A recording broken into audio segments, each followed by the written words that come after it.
Agora, eu queria falar rapidamente um pouquinho a respeito de como Satanás trabalhou ou trabalha a música que nós conhecemos como a música profana, a música mundana, cujo carro-chefe, acho que ninguém tem dúvida, o carro-chefe é o rock and roll. E nós vamos falar um pouquinho rapidamente sobre o que é isso e o que eles pregam, o que os roqueiros pregam. Veja só que interessante.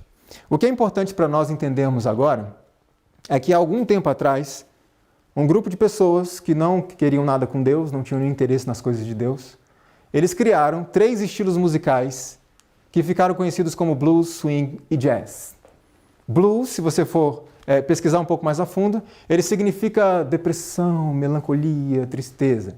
Swing é algo como sensualidade. E jazz vem de um dialeto africano, jazz, que significa sêmen ou ejaculação. Nesse contexto eu pergunto, como funcionaria o jazz gospel?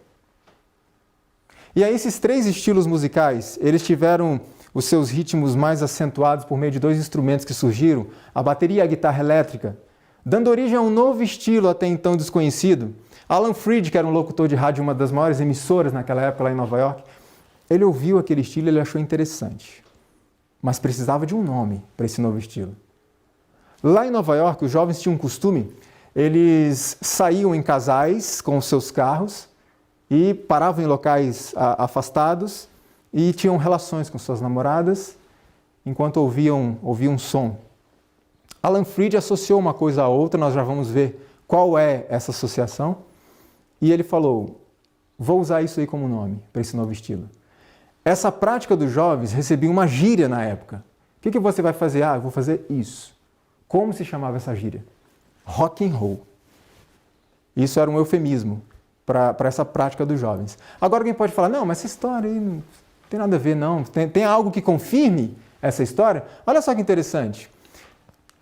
A enciclopédia Rolling Stones do rock and roll diz assim, se você procurar o termo rock and roll, você vai ler assim, rock and roll. O termo é um eufemismo de blues para a relação sexual. Outra enciclopédia de termos de música, olha o que diz lá, rock and roll. Um termo geral com implicações sexuais, como balançando e rolando, originalmente significando fornicação. Esse é o significado de rock and roll. Um psicólogo infantil lá de Massachusetts, da universidade, no seu livro, ele escreve assim, há um enorme e poderoso estímulo sexual, embora subconsciente, implícito no ritmo e nas letras de música rock. Veja, não sou eu que estou falando, são eles próprios. Olha esse daqui, John Oates, um músico, compositor e produtor de rock, deu uma entrevista a esta revista e ele disse assim, rock and roll é 99% sexo. Será que rock and roll tem a ver com sexo? Então a pergunta que não quer calar, será mesmo satânico o rock? Se eu disser que vai fazer algum efeito? O Leandro é crente. Não vai fazer nenhum efeito. Lógico, os crentes são assim. Tudo que eles não gostam, eles falam que é do diabo. Já percebeu como é que os crentes são? É isso que vão falar. Então, para nós termos plena certeza de que o rock é satânico, eu preciso perguntar para quem? Para eles próprios, certo? Então nós vamos perguntar para eles próprios. Para os próprios roqueiros. Vem cá, isso que vocês fazem é satânico? Veja, é importante nós considerarmos o seguinte.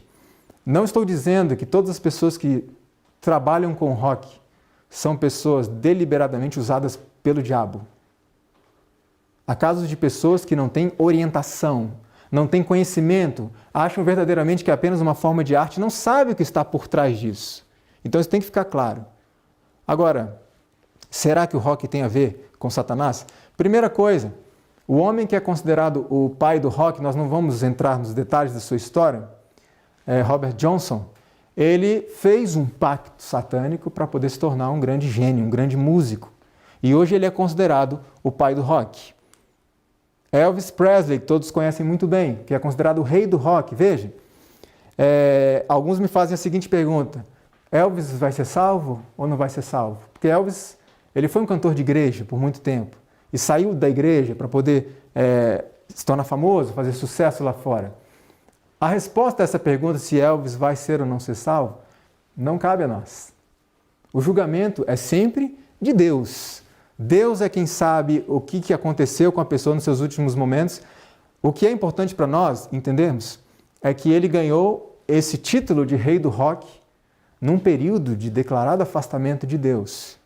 Agora tem um livro intitulado Arte do Rock and Roll, em que Charles Brown diz assim: sem Elvis Presley, o rock and roll poderia nem ter durado. Então estamos vendo a questão do trabalho que ele fez em prol do rock.